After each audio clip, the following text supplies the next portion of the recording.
दोस्तों, क्यों किया जाता है पूर्णिमा का व्रत? पूर्णिमा कब है? पूर्णिमा का व्रत करने का कारण क्या है? बताइए, आप कितने सालों से कर रही हो? कई माताएं बहनें कर रही होंगी।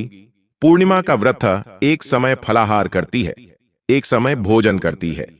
भोजन में खीर का होना जरूरी होता है। पूर्णिमा के व्रत में दूध की सामग्री होना जरूरी होती है। 12 महीनों की पूर्णिमा करो मना ही नहीं है, लेकिन पूर्णिमा उठाने का एक समय होता है।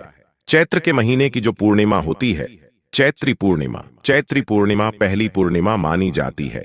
इसलिए चैत्री पूर्णिमा को सिद्ध पूर्णिमा कहते हैं, कार्य सिद्धाती पूर्णिमा कहते हैं, सिद्ध करने वाली मनोरथी पूर्णिमा कहते हैं, मनोरथ पूर्णिमा। इसलिए पूर्णिमा का व्रत कहां से उठाया जाता है? चैत्र के महीने की पूर्णिमा से पूर्णिमा का व्रत उठाया जाता है कि मैं महीने की पूर्णिमा करूंगी, तो चैत्र पूर्णिमा से उसको उठा लिया जाता है। पर उसका एक नियम रहता है, आप फलाहार करें, वो अपनी जगह है। एक समय भोजन कर रहे हैं, वो अपनी जगह है। पर भोजन के साथ दूध की सामग्री होना जरूरी होती है। और क्यों करते हैं? पूर्णिमा का व्रत किस लिए किया जाता है, क्यों करा जाता है, उसका व्याख्यान वर्णन शिव पुराण के अंतर्गत स्कंद पुराण में लिखा गया है। श्री वेद व्यास जी महाराज ने स्कंद पुराण में वर्णन किया है। कहा, यह पूर्णिमा का व्रत इसलिए किया जाता है कि व्यक्ति का मन जब गलत भ्रम में जाने लगता है, गलत जगह पर जाने लगता है, तो ये मन को गलत जगह पर ले जाने वाला कौन होता है? तो ये चंद्र होता है। व्यक्ति की राशि के अंतर्गत, व्यक्ति की पत्रिका के अंतर्गत, व्यक्ति की ग्रह दशा के अंतर्गत जब चंद्र बेकार चलता है, तो व्यक्ति भी अच्छा करते करते भी बेकार करने लग जाता है। कई माताएं कहती हैं, गुरुजी, हमारे बेटे को आशीर्वाद दे दीजिए, बहुत गलत संगत में जा रहा है। मतलब समझ जाना कि चंद्र गड़बड़ जा रहा है। बेटी अगर गलत मार्ग पर जा रही है, बेटी अगर गलत संगत में जा रही है, किसी अन्य व्यक्ति की ओर आकर्षित हो, चंद्र ग्रहण गड़बड़ हो रहा है, उसका चंद्र कहीं गड़बड़ जा रहा है, कोई पुरुष कोई लड़का कोई गलत मार्ग पर जा रहा है, चंद्र गड़बड़ हो रहा है, घर में जो क्लेश उत्पन्न होता है, घर में जो विवाद उत्पन्न होता है, उस विवाद को रोकने के लिए केवल चंद्र की ही, इसलिए तो हमारे घर की नारियां, हमारे तो हिंदू धर्म के स्कंद पुराण में यहां तक कह दिया। आपने कभी सत्यनारायण की कथा करवाई होगी, तो उसमें लिखा है, हर कार्तिक, हर पूर्णिमा को, हर संक्रांति को ब्राह्मण सत्यनारायण भगवान की कथा, राजा वैश्य या बनिया सत्यनारायण भगवान की कथा करवाता है। ये बात आपने सुनी होगी। हर कार्तिक, हर पूर्णिमा को, हर संक्रांति को ब्राह्मण सत्यनारायण भगवान की कथा करवाने लगा और यह योनि को प्राप्त होगा। इस योनि से छोटा उस योनि में गया, उसमें लिखा है, सब कुछ लिखा है। अब उतने से ही समझ जाओ कि पूर्णिमा को सत्यनारायण की कथा करने को क्यों बोला गया है। वैसे तो रोज करवाओ सत्यनारायण की कथा, प्रतिदिन करवाओ, कोई मना नहीं है। आपके यहां कोई विशेष कार्यक्रम है, तब करवाओ सत्यनारायण की कथा। लेकिन पूर्णिमा संक्रांति को सत्यनारायण की कथा का स्मरण क्यों करवाया गया है?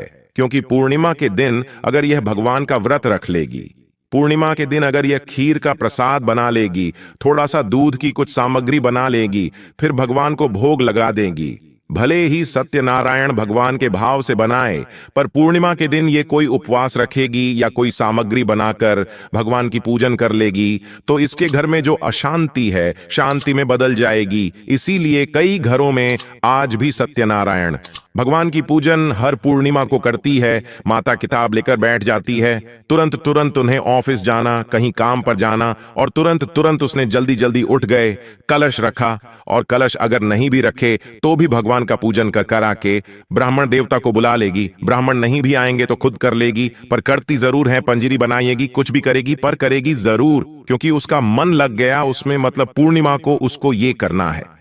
उसको करने से क्या होता है? शांति रहती है, शीतलता रहती है। जिसके घर में हर महीने की पूर्णिमा को खीर बनती है, ध्यान दीजिएगा, बहुत सुंदर संवाद चल रहा है, बहुत ध्यान देने वाली बातें हैं। प्रत्येक महीने की पूर्णिमा को जिसके घर में दूध की सामग्री बनती हो, दूध की सामग्री तैयार होती हो, खीर प्रसाद तैयार होता हो, उसके घर में कभी कलेश नहीं हो सकता। वो कहते हैं ना सांप और नेवले की लड़ाई, क्यों ना फिर भी शांति हो जाती। पर यह प्रत्येक महीने की पूर्णिमा पर होना चाहिए। ये नहीं कि तुमने एक महीने की पूर्णिमा पर बना लिया, दूसरे महीने की पूर्णिमा को गायब कर दिया। आप में से कितने लोग हैं जो पूर्णिमा का व्रत करते, जो माताएं करती हो? जरा बताइए कमेंट सेक्शन में। पूर्णिमा का व्रत जो करते हो ना आप, पूर्णिमा के व्रत में आपने कई बार पूर्णिमा की किताब पढ़ी होगी, या आपने व्रत किया होगा, या पूर्णिमा का व्रत धारण कर रहे होंगे। तो उसमें पूजन कौन से भगवान की होती है? पूर्णिमा के व्रत में किस भगवान की पूजा होती है? तो कहा पूर्णिमा के व्रत में केले के खंभ लगाकर पूर्णिमा का जो उद्यापन, पूर्णिमा का जो पूजन होता है, शंकर और पार्वती की झांकी, शिव और नारायण के भजन, हरिशंकर पार्वती का स्मरण, शंकर और पार्वती का पूजन क्यों करा जाता है पूर्णिमा के व्रत में? क्योंकि शिव और माता पार्वती ही केवल एक ऐसे हैं जिन्होंने अपूर्ण लक्ष्मी को पूर्ण बनाया।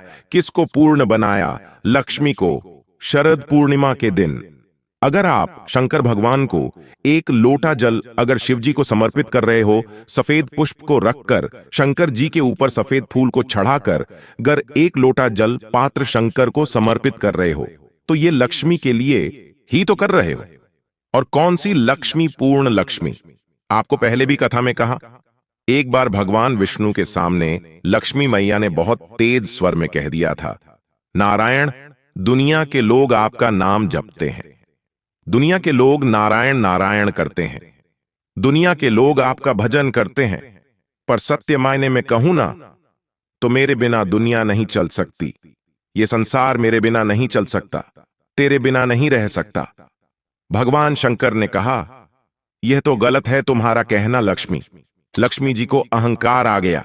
उसी समय पर भगवान विष्णु कहते हैं, हे लक्ष्मी, तुम इतनी बड़ी बड़ी बात कहती हो कि यह संसार तुम्हारे बिना नहीं चल सकता। मैं कहता कि हे लक्ष्मी कि तुम अपूर्ण हो, तुम अपूर्ण हो, तुम पूर्ण कब हो गई? लक्ष्मी की आंख से आंसू बहने लगे। हे प्रभु, आपने मुझे अपूर्ण कहा, आप मुझे अपूर्ण कह रहे हो, आपको यह झांत हो रहा है। भगवान ने कहा, हां लक्ष्मी, मैं तुम्हें अपूर्ण कहा। लक्ष्मी ने कहा, अपूर्णता का मतलब आप जानते हो प्रभु? भगवान ने कहा, हां लक्ष्मी, मैं सब जानता हूं। लक्ष्मी जी रोते हुए माता सरस्वती के पास पहुंच गए।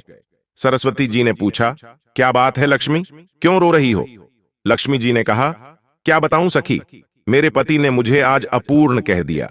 तो सरस्वती ने कहा कि इसमें रोने वाली क्या बात है, पति ने ही तो कहा है। और माता सरस्वती लक्ष्मी मैया को लेकर सीधे पहुंच गई माता पार्वती के पास। माता पार्वती ने कहा कि आज हुआ क्या है जो तुम दोनों मेरे पास आई हो, क्या हुआ? पार्वती जी कुछ बोलती, तभी शिव जी का ध्यान माता सरस्वती की ओर, लक्ष्मी की ओर गया और भगवान शंकर जान गए कि आज भगवान नारायण ने लक्ष्मी जी को अपूर्ण कहा है। अब देखिए माता पार्वती क्या कर सकती हैं इसको पूर्ण बनाने के लिए, क्या करेंगी? माता पार्वती ने लक्ष्मी को कहा कि नारायण ने आपको अपूर्ण बोला है, तो इसमें इतना सोचना क्या, इसको मैं अभी पूर्ण बना देता हूं। माता जगत जननी पार्वती जी ने भगवान गणेश जी को गोदी में उठाया और उठाकर के माता लक्ष्मी की गोद में दे दिया। आज से तुम पूर्ण हो, आज से तुम पूर्ण हो। जब तक स्त्री की गोद में संतान नहीं है, तब तक नारी को लोग अपूर्ण समझते हैं। माता पार्वती जी ने संपूर्ण ब्रह्मांड ने एक सिद्धता प्रदान कर दी। अपनी गोदी के लाल को, अपने गोदी के पुत्र को लक्ष्मी की गोद में देकर लक्ष्मी को पूर्ण बना दिया। यही शरद पूर्णिमा का महत्व है। शरद पूर्णिमा का दिन लक्ष्मी को पूर्ण कर देता है। इस दिन अमृत ही नहीं बरसता, शरद पूर्णिमा के दिन लक्ष्मी भी बरसती हैं। पूर्णिमा के कितने व्रत होते हैं? तो स्वयं भगवान कृष्ण ने माता यशोदा को बताया है कि पूर्णिमा के 32 व्रत होते हैं। दोस्तों, उम्मीद करता हूं आज की प्रस्तुति आप सभी को बहुत पसंद आई होगी। पसंद आई तो वीडियो को लाइक करके अपने दोस्तों, रिश्तेदारों के साथ शेयर करना ना भूले। हिंदू रिलीजियस टेल्स चैनल को सब्सक्राइब करके बेल आइकन अवश्य ही दबाएं। मिलते हैं अपने अगले वीडियो में, तब तक के लिए नमस्कार, अपना ख्याल रखना दोस्तों। जय श्री राम, हर हर महादेव।